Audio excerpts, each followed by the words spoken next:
Hello and welcome to the Field Guides. I'm Bill, and Steve's still somewhere in Illinois identifying plants, and he's also procrastinating, editing an unreleased episode.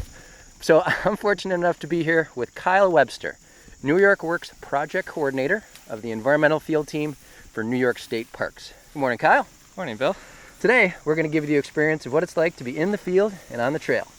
Each month, the Field Guides choose a natural history topic, research the science behind that topic, and then head out to a natural spot to share what we've learned. And we are definitely in a beautiful natural spot today, yeah? Yeah, definitely.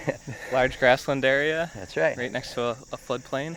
Now, before I get started, there are two things I need to cover. Number one, if you're a regular listener out there, folks, you may hear in my voice, feeling a little under the weather. So we are out here in mid-September, we're recording, and that means the school year has started. Some of you know I'm a second grade teacher. And every September, those little nose miners, they contaminate every surface in the classroom. And despite all my hand washing, I almost always get sick. So, Kyle, second thing is I just need to warn you, I'm kind of going through that cold medicine haze right now. Okay. So I was late this morning, right? Yeah. The reason not by much. Not by much, but the reason I was late is I was a good boy, got up early, went over my notes this morning, stuffed some breakfast in, but then I had to spend 10 minutes looking for my belt, and then I realized I was wearing it. Yep. So that'll happen. I have a history of having strange reactions to cold medicine. So if I should start to descend into incoherence, just leave me by the side of the trail, and Okay. you can Go take get help. You can take the mic and continue on. I should come out of it shortly. All right. All right. Sounds good. All right. Our topic for today, the reason we are standing here alongside this beautiful grassland is because what are we going to talk about? We're going to talk about grassland bird habitat. That's right. About a month ago, Kyle's boss got in touch with me. She had listened to the show, and she was looking for a way to publicize what your team was doing as part of New York State Parks, right? Yeah. And really just the environmental initiatives of New York State Parks in general. This is happening, and there's a push for it happening throughout the agency. But you don't have a lot of avenues for publicizing that information, getting it out to the public. Right. So they contacted us, and we sat down, and we may be doing other episodes based on other work the team is doing, but we thought grassland birds would be a good place to start. Kyle was willing to give up the Sunday morning and come on out.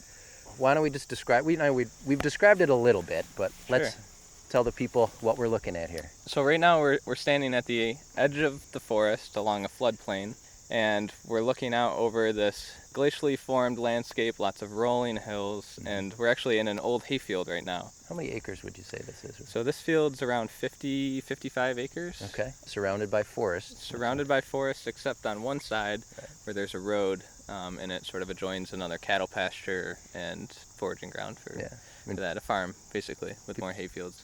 And people can hear the crickets calling. Yep. We're actually a little farther east in New York State than Steve and I normally record, so we are in Victor, New York, correct? Victor, New York, just south of Rochester. We're about an hour and a half east of Buffalo. Yeah. So how far are we south from Lake Ontario right now? Any idea? I think you could be to the lake in 20, 30 minutes. Okay, so not too far. Not too far. All right, but Victor is relatively rural. Yep. And this site is your home base. Yep, this is where our environmental field office is based for the region. And this is the Ganondagan State Historic Site, yep. And this site isn't just a site that has been set aside for natural history. It's really chiefly set aside for human history, right? Yeah, so this is a state historic site. There's state parks, there's state boat launches, right? And so this is dedicated for some historical reason. And here, where we are now, Ganondagan was the capital of the Seneca Nation in the 1600s. Part of the Iroquois Confederacy. Right? Yep, and so this area where our actual office sits is on the largest drumlin in the town, so it sits above the rest of the landscape, and that's where the town actually was. Longhouses, 4,500 to 5,500 Seneca living here. The area surrounding would have been cornfields, a mix of oak hickory forests, and open grasslands. All right. Now you said the term drumlin, so tell people what is that? So I mentioned before we were in a glacially formed landscape, right? So 14,000 years ago the glaciers came for the last time and moved things around a bunch. But so glacially, drumlins are this egg-shaped land formation. It's basically just till, like loams and sand, that gets pushed, so it has a long side. So the way that the direction of the glacier moving pushes all the soil in this direction, and then it stops, and so there's an abrupt drop side. And you can find these formations in a lot of places in New York State. Yeah, all over, Yeah. especially along the Lake Ontario, Lake Erie outwash plain. Cool. So, as we mentioned, we are going to be talking about grassland birds, but I wanted to give Kyle the chance to talk a little bit about himself, how he ended up here, and what your position entails here, too. Sure. How'd you get into this? I went to Finger Lakes Community College, and I originally was going for horticulture. I'm a plant nerd, Okay. and always knew I would be and wanted to do something with plants. So I was thinking, well, horticulture is growing Sounds plants good. and working with them, so that sounds like great thing to do. And I got there and I started taking electives, which were the conservation classes. There's a conservation department there, and I quickly realized conservation, in that field, that's really the direction I want to go in. So after finishing up my work at Finger Lakes, I transferred to ESF, the Environmental Sciences and Forestry School in Syracuse, and studied conservation biology there. Between graduating Finger Lakes and transferring to ESF, Whitney had called me, offered me an internship here. And Whitney is Kyle's boss. Whitney is my boss, yep. She got in touch with me originally. The stewardship specialist for the Finger Lakes region. Yeah. So I had an internship here trying to control pale swallowwort in one of the grasslands. A lot of the grasslands here and in this general area are really infested with this invasive species, pale swallowwort. So I spent a summer, working to control that, creating a plan to control that, and then went to ESF.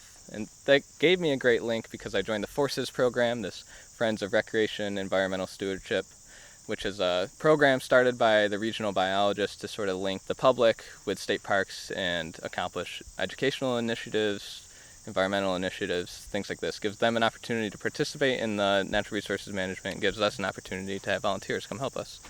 So there's a club at a lot of schools in the area, and I joined that club and then started working at Green Lake State Park, which is another state park in the central region. So that carried me through, and then a position opened up back at Ganondagan where I had started my internship, and so I came back home, as it were. Nice. And I've been here for almost 3 years now, since, yeah. And you enjoy it. I love it. All right, and so your position here now, what is your main job? So right now we have 2 U.S. Forest Service funded GLRI grants that we wrote in partnership with the Finger Lakes PRISM, which is a partnership for regional invasive species management. One of those is for grassland restoration and invasive species management, and we're standing in a grassland. We're aiming to restore these grasslands for the historical aspect, but also for grassland bird habitat. And so there's that grant, which is a large focus, and then another one which restores the riparian corridors along these grasslands. And those are along waterways. Yeah, those are along the waterways. And so these floodplain forests we stand next to while we're in this grassland, we're trying to manage cohesively, trying to create intact landscapes as much as we can in this area. So yeah, I do things like that. And, invasive species management and restoration work, I'd say, are the focuses of the work I do. Great. Yeah. Kyle decided he was going to take us out to a grassland here, but just to talk a little bit as kind of an introduction to the topic today, I think most listeners know that continent-wide, birds are in trouble. Audubon, National Audubon, Partners in Flight, within the past few years, they've released comprehensive studies that kind of give the status. And just one stat that really stood out to me is 1/3 of bird populations in the last 40 years have declined by 50%. So 1 out of every 3 bird populations, half of them are gone in the last 40 years. And it's due to a lot of different things: habitat loss, pesticide use, domestic cats, and climate change, of course. But habitat loss is really the big one. Yeah. And that's why grassland birds are in such trouble. Because let's just talk a little bit about habitat loss here in New York State and in New England.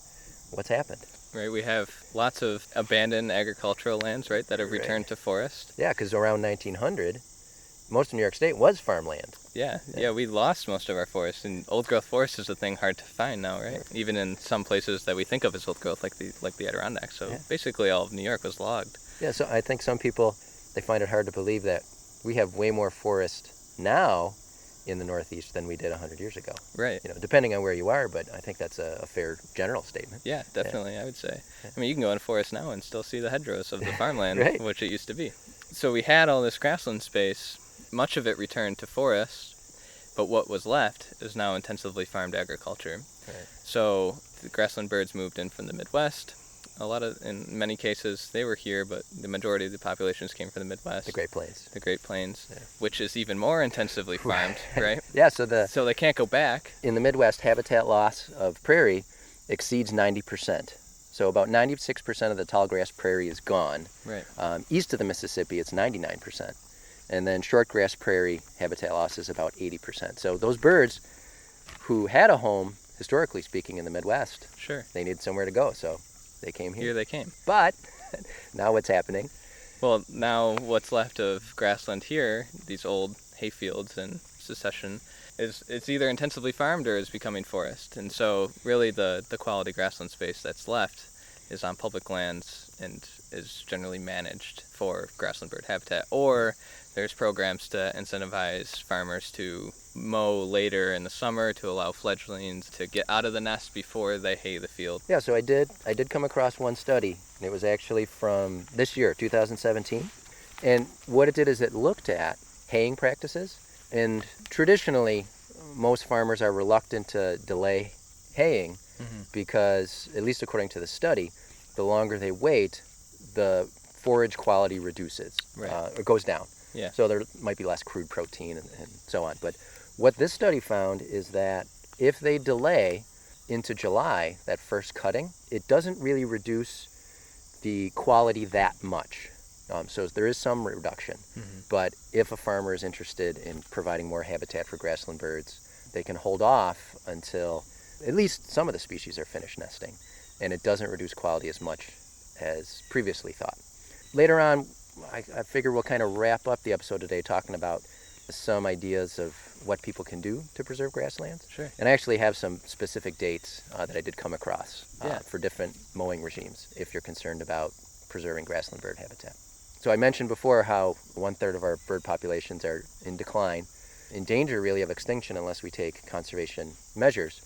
But grassland birds are some of the most endangered. So just to give people an idea of some of the target species, because I was looking online to see, like, here in New York, what are the target grassland species that we're interested in. Yeah. But before I talk about my list, why don't you just share, I'm sure you have an idea, like, what are the species you're concerned about in this field right here? Right. So we have around 236 acres of grassland here, but it's not all continuous. Yeah. And so grassland birds, they really, not to get too far into the habitat, they require a lot of open space, right? And so our grasslands aren't huge. So we don't get some of those species that are even more endangered. Or even, they may not have the listing. You're right. Yeah. So the species that we see here in this field that we stand right now, we have a colony of bobolinks. Obviously they're not here right now. And we also get savanna sparrows, grasshopper sparrows, meadowlarks, short-eared owls in the winter, with northern harriers in the winter. Okay. Yeah, so those were a lot of the species on the list here. And you mentioned the habitat. What I came across is most grassland birds need 20 acres or more. Would you agree with that? Or? Yeah, no, I think I would. Okay. And they definitely benefit more, it seems, from the specific grasslands that they're using to be bordered by open space rather than forest. Right. So the size of the space is key. Yeah, and it's sort of dictated by where shrubs and trees are and a perceived edge. So, there could be a field, 40 acres, split down the middle with a hedgerow. And to us, it's like, wow, it's a 40-acre field. It just has a hedgerow in it. But to a grassland bird, that's a perceived edge, that hedgerow. And so it's actually two 20-acre fields. Right. And they won't nest within certain distances of the edge. It can vary, but sometimes it's up to 50 meters, sometimes more. So if you have a 20-acre grassland, you put a buffer on that of 50 meters, how many acres are you left with? Not enough for a grassland bird. It suddenly shrinks drastically. Right, exactly. Yeah. So there's all this. Long fields don't work as good as square fields. Sure. So the edges are really, really important. And so if you're a Why do these field... birds got to be so picky? They're very picky. But if you have a field that's in the middle of agricultural land, then there's not that perceived edge. So you could have a smaller space in conservation reserve that could be just as effective as a 100-acre field. That could be a 20-acre field. I actually just got, via email, I'm on an email list for Cornell, their lab of ornithology, and they sent out a flyer, and it was linked to the State of the Birds report that they release every year. So this was like a supplement to the 2017 State of the Birds report. Yeah. But this had to do with the Farm Bill, and they were talking about how our federal Farm Bill, which does encourage farmers to set aside conservation lands, the Conservation Reserve Program. Right. And through the Farm Bill, if farmers do that, they do get paid a certain amount of money to set aside land for conservation purposes. Right. One of those purposes could be to conserve grassland bird habitat. Yep. Now, according to this report, it's saying that since that initiative was put into the Farm Bill, which wasn't that long ago. I don't remember exactly how long ago, just off the top of my head. But they're saying grassland bird numbers have started to increase. Now I saw that and I'm like, this is kind of flying in the face of all the research I've just been doing for this episode in terms of how populations are doing. Yep. So I was left wondering, are they talking about just on conservation reserve program lands? Right. Maybe in specific areas. Yeah, or are they talking about the continent as a whole? So Sure. I fired off a couple emails, and for the audience out there, I'll report it and I'll put it into our episode links. But if that's true, that's great news. Yeah. But I'm just curious to see, are they talking continent-wide or just on lands that are being managed under this Farm Bill program? Yeah, I mean, that would be great if that was the case, but it seems, like you say, to fly in the face of well, the State of the Birds report and things like that. Yeah, because generally speaking, like 90% or more decreases in some of these common grassland birds. So you mentioned bobolinks is one of the target species, and short-eared owls. Other species that I came across, horned larks, grasshopper sparrows. I don't know if you mentioned them. Yeah, we definitely have grasshopper sparrows here. And then in New England, similar species are being managed for. But, I mean, this really goes continent-wide. Like in the Midwest, they're managing for western meadowlarks, eastern meadowlarks, greater prairie chicken, sharp-tailed grouse, long-billed curlew, and mountain plover. I mean, depending on where you are, the species that are targeted might be different. Right. But that grassland habitat is really almost everywhere in the U.S. It's shrinking. Yeah. Yeah. Think about it. Would you rather cut down a forest to start a farm or go to an existing grassland? Yeah. It's a whole lot easier. Right. And most of these grasslands, too, have fantastic soil for farming.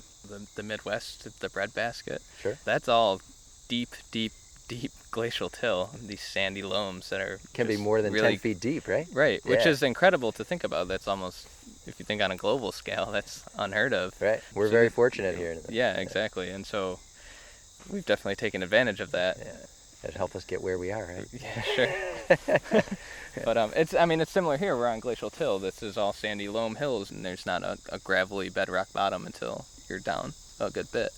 I mean, the streams over here, you can see the bedrock, but the streams probably have a good 50 feet and 50 to 100 feet in elevation difference between the tops of hills and things here. So you have a lot of soil.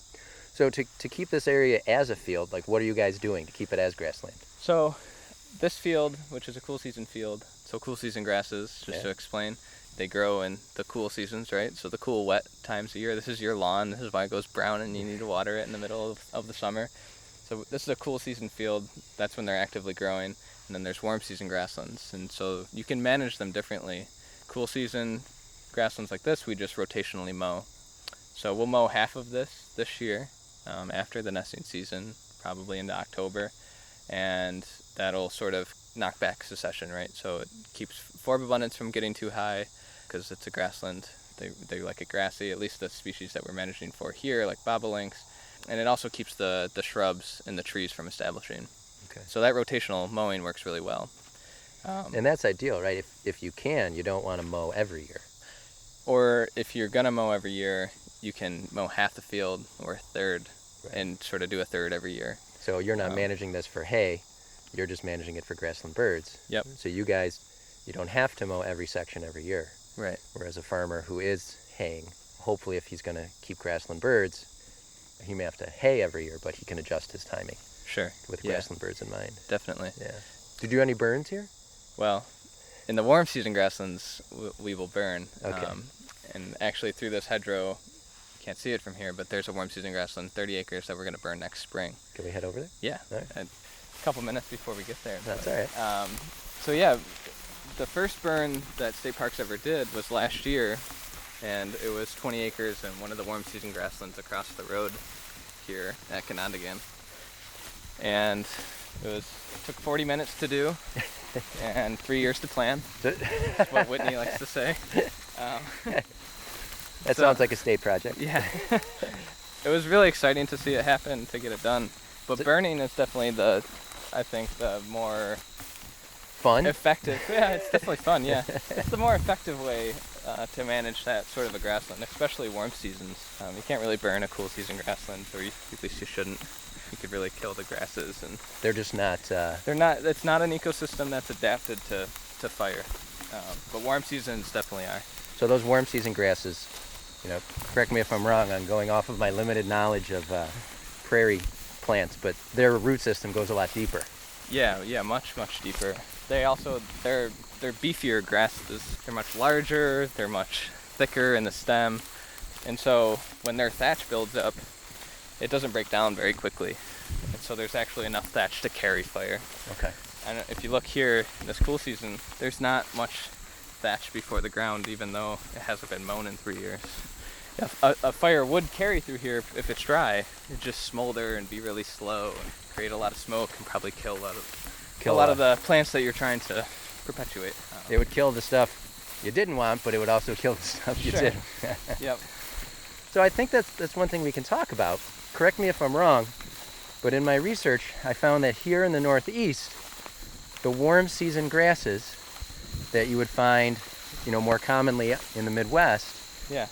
here in the Northeast, they don't provide as good habitat as cool season grasses. Right. That seems to be what the research bears out.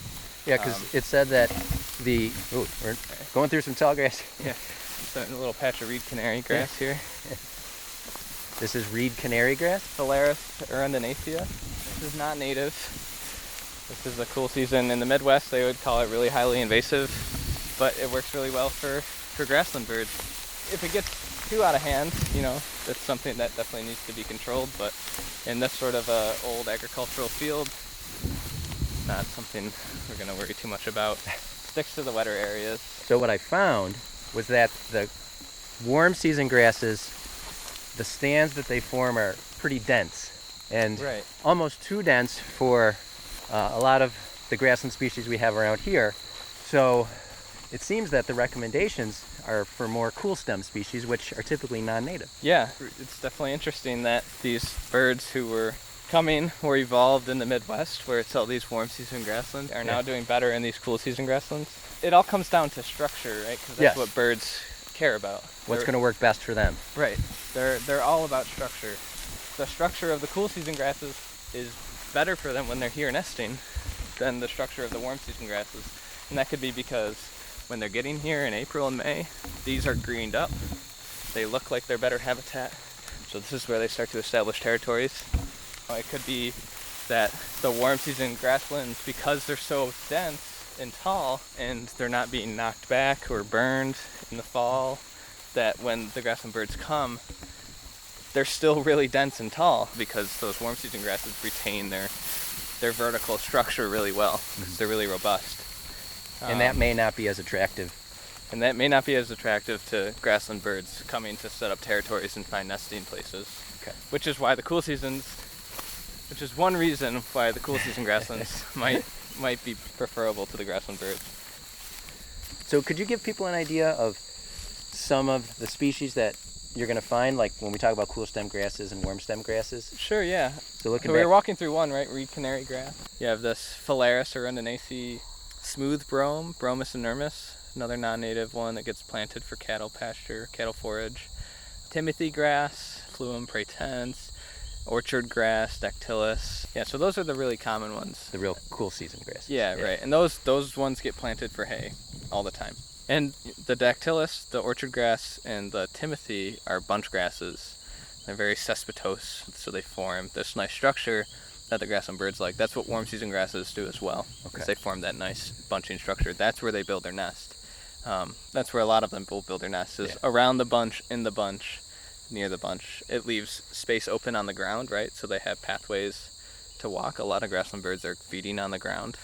Rather than fly off, they'll just run along the ground through the grass. Yeah, right. Yeah. Or even just when they're foraging from different areas in the bunch. That's why those sparrows are so hard to find in grasslands. Yeah, right. Trying to ID. Well, even when they sing, like grasshopper sparrows, they sing, if there's like a fence, they say that they'll sing from the lowest rung on the fence. So you'll hear it, but you won't ever see it. Whereas like a meadowlark, that'll sing from the fence post. So you see meadowlarks, you hear them. Yeah, I think what I'll try to do, I was thinking about this earlier, is for some of the species that we mention here, I'll in post-production, I'll put in some of their calls. Yeah. So people can hear. Because the eastern meadowlark, for people that don't know, It just has this beautiful yellow breast with a black bib and has a Right. beautiful song. It's very flute-like. Yeah, you right. know it as soon as you hear it. Yep. That's And then about the bobolink, you have to put the bobolink in there. Yeah. It sounds like R2-D2. Yeah. Yeah. And the grasshopper sparrow with their Very- grasshopper, yeah. very raspy. Very unique call. Yeah. I mean, it's not hard to ID it by its call. I know we were talking before about cool season grasses, right? Yep. So what are some of the examples of warm season grasses? So ones that typically get planted are big blue stem, Indian grass, Andropogon gerardii for big blue stem, Sargassum nutans, Indian grass. Little blue stem will often get planted. That one's Schizachyrium scoparium. That one's much less tolerant of other vegetative competition. Okay. So if you seed it with big blue and Indian grass, which are pretty competitive species, It's not you gonna- won't. Yeah, you won't see Okay. it unless you get like a really droughty area within the area you planted. Then it might persist. Other ones that get planted: switchgrass, panicum, variegatum. And that was the one. Yeah, there's others get planted, but they're not. They're either endangered in the state or they're actually not native. They're actually a western species. Okay. Bouteloua, the Sideoats grama, that one's endangered in New York. Pretty common out west. So we wouldn't plant that one here. But We're the not planting rare things. the switchgrass you mentioned. Sure. That was the one that was mentioned in the article you gave me. Kyle gave me a great article by Dr. Christopher Norment from 2002. It appeared in the Auk, called "On Grassland Bird Conservation in the Northeast." And I'll put that into our episode notes. I recommend everybody reading that. It wasn't so much a study as it was an opinion piece, Right. but very readable, talking about just the state of grassland birds Yeah. here in the Northeast. It gives you good context, I think. Yeah, and I to think about things. that was the one that mentioned the switchgrass in particular, where it was planted in western New York. Grassland bird abundance just is not very high, so they seem to prefer the cool season. Right. And just structurally, they're so different than the cool seasons. I mean, switchgrass, when it's mature, is taller than us. You can't see through it. You could barely walk through it if it's planted really densely. Yeah, because It's super, super dense and tall. this meadow we're standing in here, this grassland, I mean, the grass is tall, but it's only up, at even the highest places, it's only up to about maybe our chest. Right. I mean, we can walk through it fairly easily. Yeah. And I imagine during the spring, when the birds are coming back to nest, it's much lower. Yeah, it'll definitely be lower. The snow packs it down and whatnot, and Yeah. until it seeds. I mean, the seed stalks are almost as tall as me, but where the actual vegetation is like a little below waist height. So So, yeah, much different. explain to me, though, if you can. As I was reading, I was a little confused because here in the Northeast, in the Norman paper, it was saying that birds are going to do better. They seem to do better with the cool season grasses versus the warm season grasses. Mm-hmm. But in the Midwest, the warm season grasses are the native, so how come the birds did well with the warm season grasses there? Yeah, I don't know. It's interesting. We don't know for sure. Yeah, certainly I don't know for sure. I have a couple theories Okay. that have just been cooking in my head. So one might be we plant the warm season grasses, right? And typically when burns are done is in the spring, at least for the Northeast. That seems to be the sort of like standard. Fall burns don't happen as much. If you can think back to when bison roamed through the prairies, right? There would have been instances where they're roaming through the prairies and they're knocking back, causing a large disturbance to these warm season grasses, knocking their structure down in the fall. Also, burns probably would have happened in the summer and the fall, the drier seasons. And so, because that stuff is getting knocked down in that season, when the grassland birds are returning from their migration in the spring, the structure is different and it is low, like this cool season grassland. So you're saying we need to burn more often and bring bison to the Northeast? Yes, exactly. All we need to do is replicate that sort of disturbance. Okay. So if we can burn, that's great. If you could mow, that would also work. So how come burns typically just take place in the spring? It's always been done that way, or there's more moisture, so they're more controllable? What? It's a good question. I'm not totally sure. Okay. I mean, Yeah. that's what the DEC does here. They pretty much almost exclusively burn in the month of April. And that's our State Department of Environmental Conservation. Yep. We do have reasons for burning in the spring, now that I'm thinking about them. When you burn in the spring, one thing that happens is you favor grasses, Oh, especially warm season grasses, because you're burning outside of their active growing season. So you're actually not favoring cool seasons. So they're actively growing, you knock them back. By the time things respond, it's the warm season, and then the warm seasons have more light, more space, more nutrients, and are able to grow. They're more competitive. But also, like cool seasons, forbs are negatively affected by spring burns. So you know, forbs, for people that don't know. For wildflowers, broadleaf plants, right? Not grasses. Not grasses. Yeah. Everything but a grass is Yeah. a form, basically. That's not a tree. Yeah, I don't know why we have these different words for them, but anyways.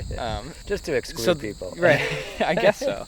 So there's these ways that they grow, right? Like grasses have basal meristems. Oh, okay. Wildflowers have apical. So when you cut off the apical meristem, right, it needs to make a new one where you cut it, which takes time and energy, right? So for the same reason, the warm seasons have the advantage over the wildflowers as well as the cool seasons. So you burn in spring to do those two things. So a lot of what we have in some of these grasslands are invasive species, and they're mostly cool season grasses, like reed canary grass, because we don't want that taking over a warm season grassland, and things like crown vetch or pale swallowwort to some limited extent. So by burning in the spring, we're managing for these invasive species, trying to reduce their cover and abundance, favor the warm seasons. That also affects the native things, though. So we're also creating a more dense warm season grassland without as many native things. So you have to balance both.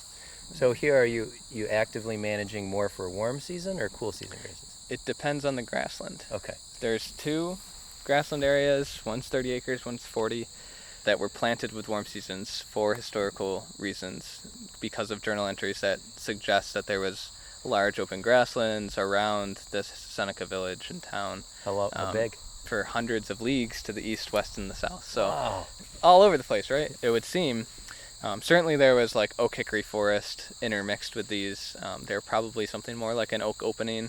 So large open grown oak trees with large open spaces in between them, sort of like a park like or cemetery like setting. But naturally you can imagine occurring. that, but naturally occurring because of fire, because the native peoples would use fire to manage their landscape. Oh, so could we call that naturally occurring, or do you think the natives were actively managing to keep those grasslands grasslands? I think they were managing for grassland. Okay. And they were burning the oak hickory forests too. They would burn the leaf litter so that it's easier to stalk and hunt a deer when there's no leaf litter.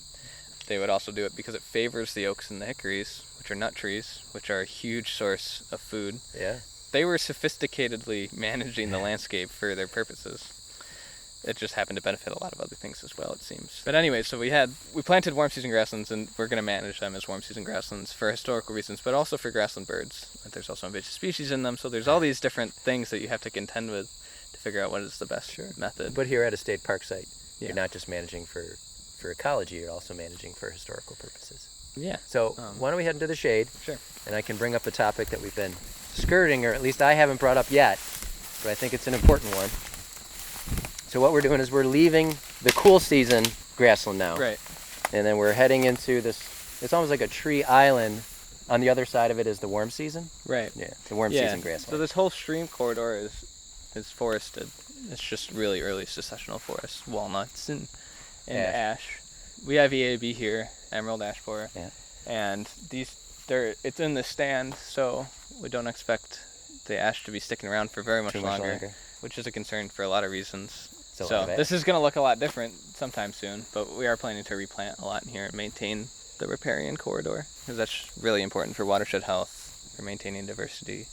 I mean, you come in and out of these grasslands, and there's little pockets of wetlands and the floodplain forest, and these are some of the most diverse places at the site, which is really interesting. These little corridors with the streams through. Yeah, yep. And so having grasslands on both sides that are productive, hopefully diverse, achieving all these goals so we want them to, but also having the floodplains between them achieve those same kind of goals, and creating a landscape that's intact and diverse across the park is really important for us. And that goes into the point I wanted to make. That paper you shared with me by Dr. Norman. I liked it because he delved into, the status of grassland birds in the Northeast and how they're declining really since the 1990s. About a dozen species have been listed by states in New England as threatened and endangered, New York as well. Yeah. But he did talk about how if we go back to pre-Columbian times, to before European settlement, there weren't a lot of grasslands in the Northeast. Right. You talked about there were some journal entries from missionaries, I'm assuming, recorded grasslands here. There were the Hempstead grasslands in Long Island, some up in Maine. But overall, this was forest in the Northeast. Some people like to tell the story that a squirrel could have started at the Mississippi, go to the Atlantic, and never touch the ground. Now, that is an oversimplification. But as Dr. Norman put it, there's not a lot of evidence that, at least on the landscape level, Right. that natives were clearing huge swaths. That for the most part, if you were looking at the Northeast at that time, it was forested, which means there weren't a lot of grassland birds here. Right. They were out west. So when we're managing, you could have some people saying, why are we managing for grassland birds? I know as I started reading the article, it dawned on me, wait a minute, there weren't grassland birds here. If we're trying to restore ecosystems, my kind of gut reaction is to go for that pre-Columbian ideal. And I know that, too, is an oversimplification. But I loved that Dr. Norman, in the article, he wasn't afraid to say, if we're going to manage for grassland birds, we have to go against some tenets of conservation biology. One of those tenets is the pre-Columbian ideal. As some people say, if we're going to restore ecosystems, we got to go back to that pre-Columbian ideal. Again, I know that's an oversimplification. But also, typically, if we're going to restore ecosystems, we want to allow those ecosystems to be dynamic. That's another tenet of conservation biology. But to maintain grasslands, you got to manage them. Right. Because if you don't manage these grasslands here, they're going to turn into forest, right? Sure. Yeah. And then the last one is, typically we're trying to restore native diversity, but as we've been talking about, the cool season grasses, at least now the research is saying that the cool season grasses, the birds are more abundant, the grassland birds. So what would you say to someone who said, what are you doing? You shouldn't be managing for grassland birds. The first tenet, right, the pre-Columbian ideal, I mean, we do have naturally occurring pockets of grassland, so we did have these species occurring in New York. It just so happens that we made a lot more grassland space where they were, got degraded, is currently farmland, not productive habitat for them. So we do host a significant portion of the populations now. That, to me, seems like a moral imperative for us because they're using these spaces and they're some of the last spaces left available to them that we need to conserve them. Otherwise, these species are going to disappear. They can't go west. Yeah, they can't. This is the last place for them. Right.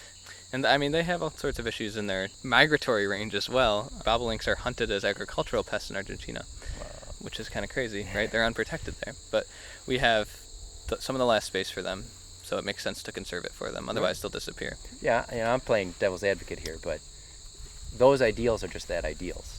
Right. And if we had an ideal situation where we could be restoring massive amounts of grasslands in the West, all right, well then we could try to work that where species are being moved out there, or allowed to migrate there, but that's not going to happen. We're not going to be restoring vast swaths of prairie. Yeah. So this is really, for many grassland species, the Northeast is where a significant portion of their populations have a home. So if we weren't going to manage for them, as you said, those species could disappear. Or at least would be in critical danger at that point. Right. I mean, even worse than they are. Right. Yeah, and they're already worse off. What was the second tenet here? The second tenet was the management. Yeah. So right. These grasslands need to be managed. So we're not allowing the ecosystem to be dynamic. If we want to keep grassland habitat, we need to manage for it.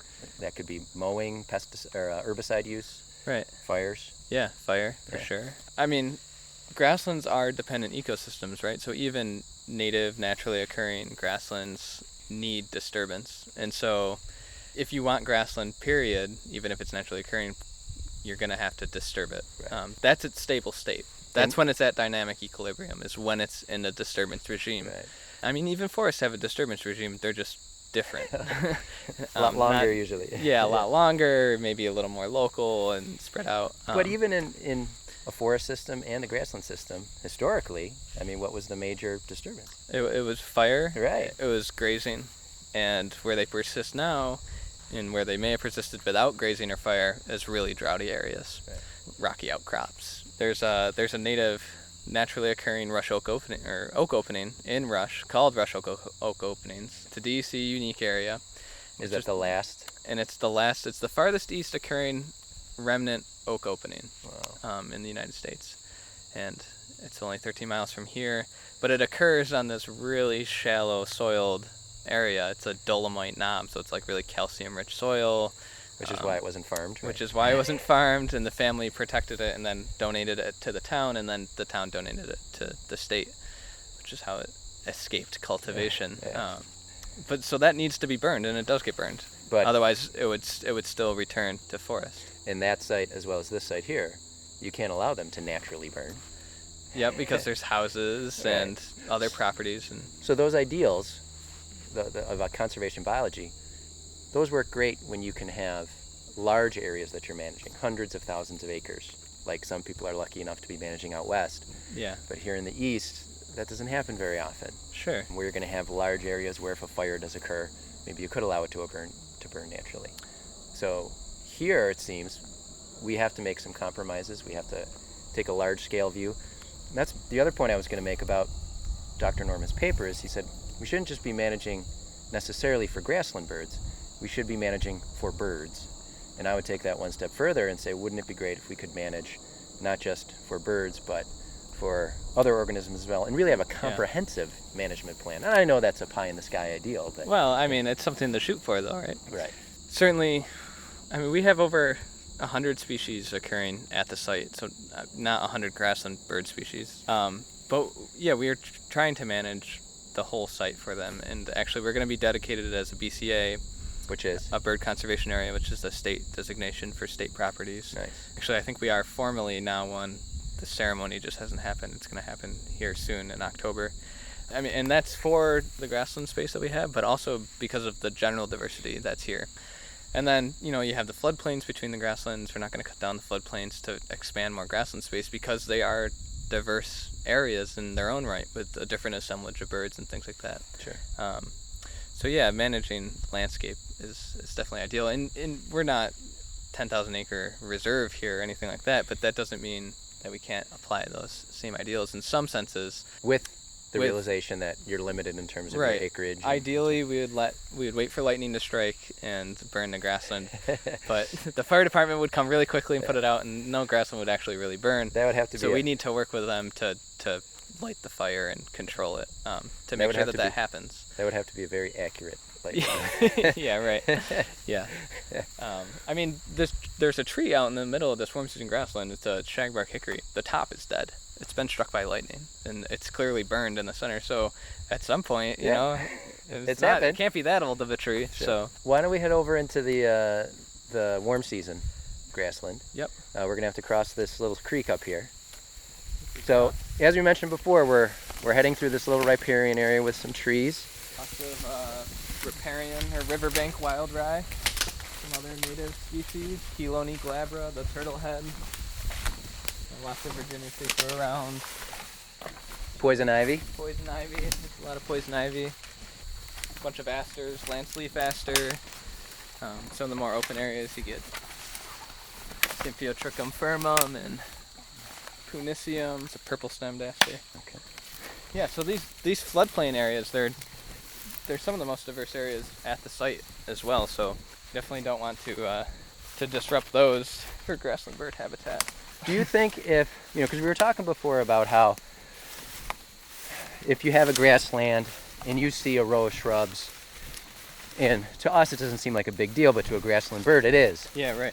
Do you think if you took out the trees in this riparian area, grassland bird diversity would increase if you connected these two grasslands? It's possible it could. We'd be reducing maybe overall diversity. Yeah, so there's alpha diversity, there's beta diversity, and then there's gamma diversity. I don't know about this. Alpha diversity, you have an ecosystem, and it's the diversity within that ecosystem, or that patch, whatever you're defining. Beta diversity, I'm going to have to make sure I'm getting this right. Beta diversity is the diversity between the two, and gamma diversity would be the diversity of both combined. But basically what I'm getting at is we have a diverse floodplain. We have two different kinds of grasslands on each side. And so we might get a couple more grassland bird species, but we might lose 20 floodplain bird species, not to mention all the other species that are using the floodplain. Right. And so we might gain some alpha diversity. We might gain a couple more grassland bird species, but our total gamma diversity is going to drop significantly. And so that's a loss. Right. And so if we could remove some of this area, maybe a thinner part of the hedgerow to make it more see-through, for lack of a better word, to make it seem like it's not such an edge, a little more maybe open, a little more savanna-ish, and still maintain a healthy riparian corridor that's maintaining the stream temperature and things like that. Floodplain birds aren't going to leave. There's all these sort of things. You might bump up grassland diversity. Then we might get a grassland bird. So if we thought that could happen, I think we'd do it. Maybe when the ashes die. Yeah, and it'll be interesting because it's about half ash, it's about half walnut in that floodplain, this dense area. So it might happen. All right. I don't think it's likely. So we're standing on the edge of the warm season grass, Right. and this stuff is a lot taller. Yep. So folks, when we enter the grass here, you're going to hear a lot of mic noise because these grasses are going to be hitting the mic. Right. These are over our heads. So Yeah. this is blue stem? This right here in front of us is Indian grass. Okay. So it's got more of a typical grass seed head, that paniculate form. So Sorghestrum, Newtons. And see how it's bunching? That's that habit that they have. Whereas all the cool seasons that are sort of mixed in this wet area with them are very rhizomatous. There's more spread out? Yeah, well, they have underground rhizomes. Yeah. So there's like a shoot here and it goes a couple inches or centimeters or feet, depending on the species. Puts up another one. Whereas So yeah, they're much more the Indian grass diffuse. is more clumped. Right, and there's an individual there, space, individual. And then the ones with the turkey feet on top, those are the big blue stem. It's a good way to describe it. It's kind of interesting. Yeah, so let's cut in. So I can see the hickory tree you were pointing out up ahead. Yep. Yeah, with the dead top there. And then there's something flying up in the air. Do you think turkey vulture? Yeah. All right, so we are grass whacking here, way through the tall grass. Yeah, hopefully not bushwhacking. Yeah. That would not be good. Grassland bird habitat. And since we are in September, we're here in September, we don't have to worry about disturbing any nesting species right now. Right. It is possible we could see some interesting birds, maybe some grassland birds, but they would just be coming from somewhere farther up north where they were nesting, right? Passing through. Stopping by, yeah. So we're cresting a hill.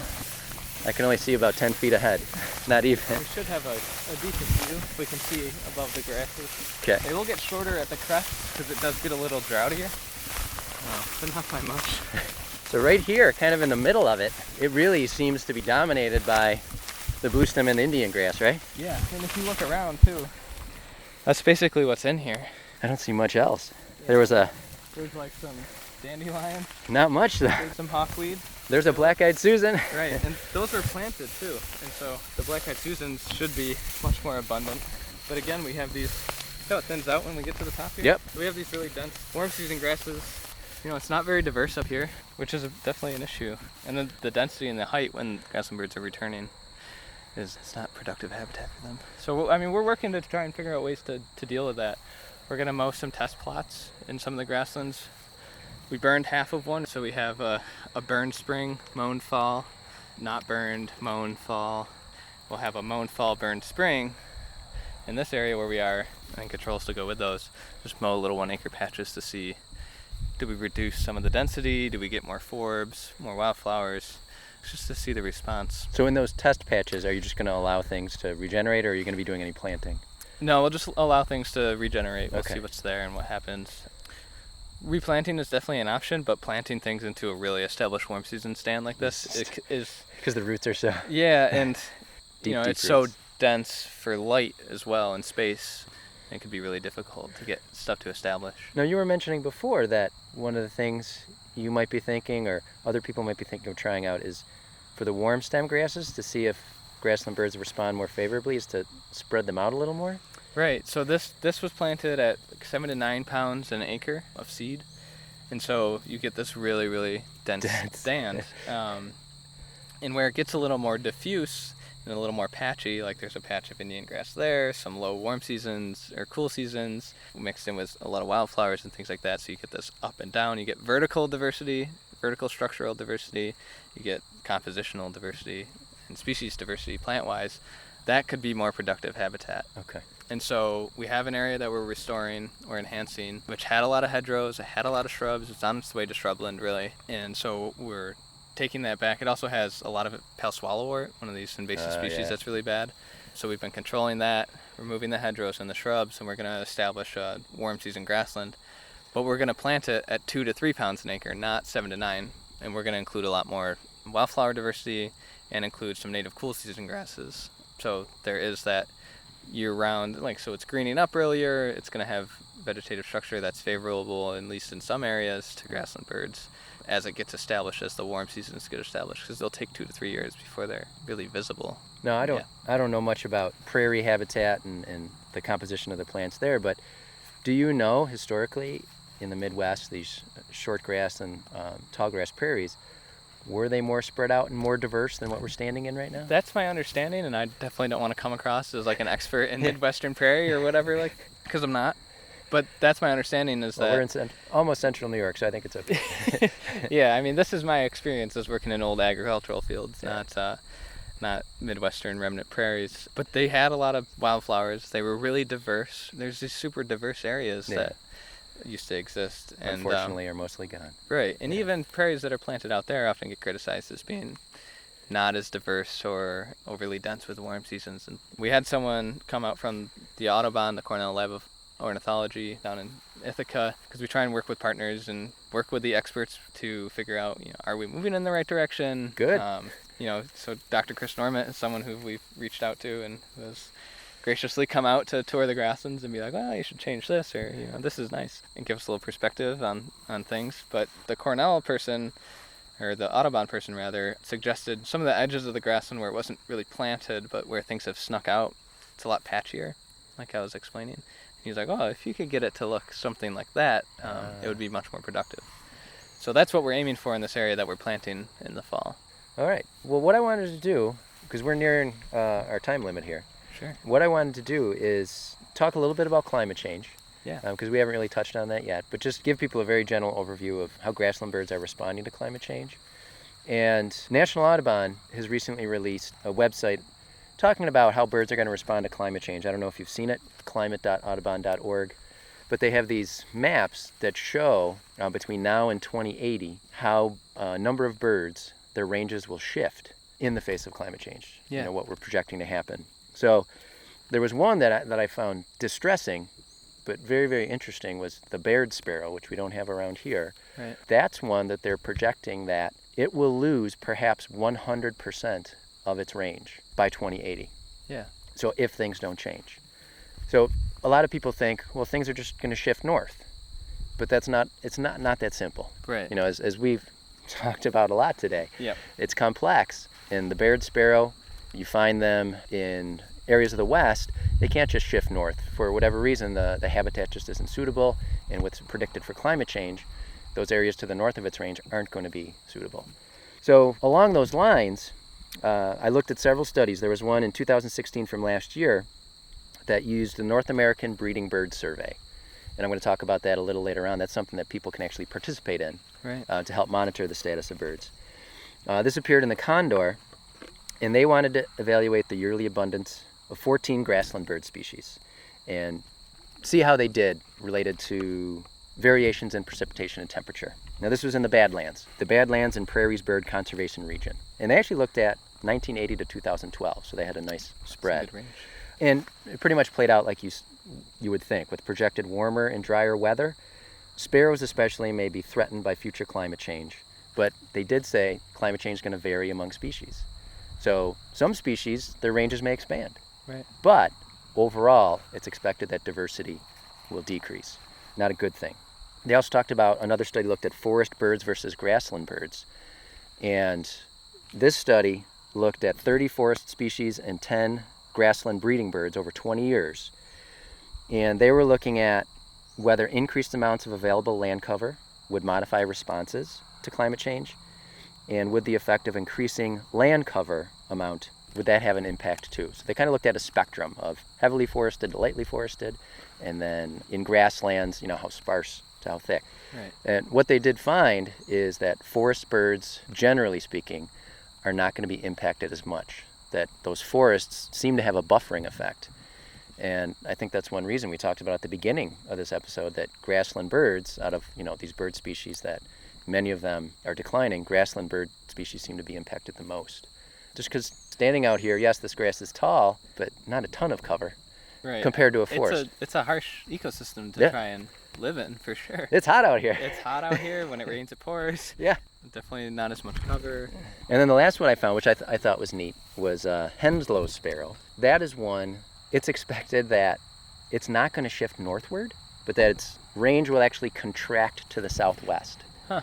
To me, that was kind of a surprise. I just expected most stuff was going to shift Everything northward, will go north. but just because of where its range is situated and how things are going to be changing around that range, our best projections say that it's actually, the range is going to contract, but it'll be contracting to the southwest, even into warmer and drier areas. That's really interesting. So, as we keep saying, it's species by species. We're going to be looking at how is it going to impact this species, how is it going to impact this species. It's very tough to say all grassland birds will be impacted this way, or all forest-dwelling birds will be impacted this way. Why can't nature be simple? Then it wouldn't be so interesting. That is true. That is very true. Yeah. So is there anything else you want to cover? Yeah, definitely. So if people are really wanting to see more of this work happen, not just here, not just in the Finger Lakes region, but in state parks across the state, advocate for that and reach out and say that that's important to you, and seeing that happen is important to you. Reach out to politicians and... Yep, reach out to your local representative, reach out to the director of state parks if you want to, or of the region. And let them know that these people are doing good work. Yeah. Yeah, because there's projects like this not just in New York State, but in lots of states, right? Yeah, definitely. I mean, we're not unique in that we're doing environmental management. Right. But like many of those others, there's not a big publicity budget. And that's why you guys have to come on podcasts like ours to get the word out, right? Sure. And we try and make the work seamless with what's already existing there, so it's not obvious. Right. At least that's the intent in a lot of cases. You don't want it to be standing out, right? Yeah, exactly. Yeah. So you might not know that things are happening, but they are. And it's important. Well, listen, we appreciate what you're doing, so keep doing it, okay? Yeah, thank you. All right, so I wanted to wrap up with suggestions on what to do, because in a lot of the research I was doing, especially when I would go to sites like Audubon or the Cornell Lab of Ornithology, they would be giving recommendations about what to do. Things like, if you have a grassland, you can try to maintain it as a grassland and encourage open space. Like we mentioned before, managing fence rows and shrub lanes to minimize those, because they are a big deal to grassland species. Yep. You want to control shrubs and woody vegetation as much as possible. And then you want to time mowing and hay cutting to allow young grassland birds to escape. So Audubon said, if you want to maximize benefit to grassland bird species while still mowing, then you would only mow after August 20th. And this is in New York State, right? Because this is through Audubon, New York.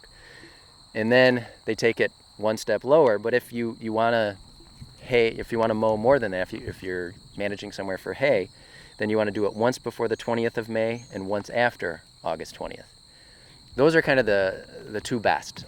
Anything more than that, and they're going to allow only limited successful breeding. So once before June 1st, and then after July 20th only. Those are the schedules. And I'll post this stuff onto our episode notes too, and links to these websites. But I don't think most people have a grassland that they're managing. Right. So most of our listeners probably don't have that great habitat to take care of. So I would encourage people to look into some citizen science projects if you're concerned about helping not just grassland species, but all bird species. You can consider signing up for Project Feeder Watch through the Cornell Lab of Ornithology. You can participate in eBird. That's something you can download to your phone. And when you're out, you can just be keeping track of the birds you're seeing, the birds you're hearing. And that's reported to researchers. iNaturalist is one that's not just for birds, but it's for insects, for plants. Fungus. Yeah, for everything. That's a great one. And then there's two websites I would send people to, AmericanOrnithology.org and birds.cornell.edu. Both of those sites list several citizen science projects that you can take care of that are designed to help just the average citizen participate in avian research. I will say too that we use eBird here. You know, we survey the grasslands and some of the forests for birds, and some of that is done through volunteer help from like local birding societies like the Rochester Birding Association or people with the local Audubon chapter, and everything we see too gets reported to eBird. Great. It's a huge resource too. And if someone was out here hiking and happened to see a Henslow sparrow, that's something we would really want to know, right? Or even just grasshopper sparrows in a new area or whatever. So and it is something eBird is a really useful tool. Yeah, and it's something other people can check too. Like I've just gotten into it over the past couple of years, but I still have to remind myself when I'm going somewhere to check eBird first to see if there's been any sightings of note. Right. And it keeps track of your personal life list, where you saw what bird. So it's a great tool, not just for providing data for researchers, but also just for your own personal bird enthusiasm. You know? Yeah, definitely. So, Kyle, if people are interested in finding out more about your work and the work of the environmental field team in New York State Parks, what do they do? Well, so we have an email, environmentalfieldteam@parks.nh.gov. newstateparks.ny.gov. No spaces in the environmental field team. You can email us there. Everyone on the environmental field team gets that email, so you can just say, hello all, and ask your question or whatever you'd like to say. There's also the New York State Parks website. You could check that out. And if you want more information on Ganondagan specifically, there's also a Ganondagan website, ganondagan.org, and you can learn about the Seneca history. There's a museum here. You can come check it out. It's a beautiful museum. Yeah, it's gorgeous. It's brand new too. It's only 2-3 years old. And then they do have public programs here as well, right? They do have public programs here. There's a replica longhouse you can tour. Yeah, it's impressive. Yeah, definitely. And they do workshops and things like that. So, yeah, it's a happening site, and encourage you to get out. So if you find yourself near Rochester, New York, make sure you stop here and check it out. Absolutely. All right. So folks, before we wrap up and say goodbye, I just wanted to thank our patrons for their donations. If you're interested in supporting the podcast financially, Steve and I, we appreciate it so much. Our list of growing patrons, it means so much to us that they're willing to make a financial donation. You can head over to patreon.com and find the field guides.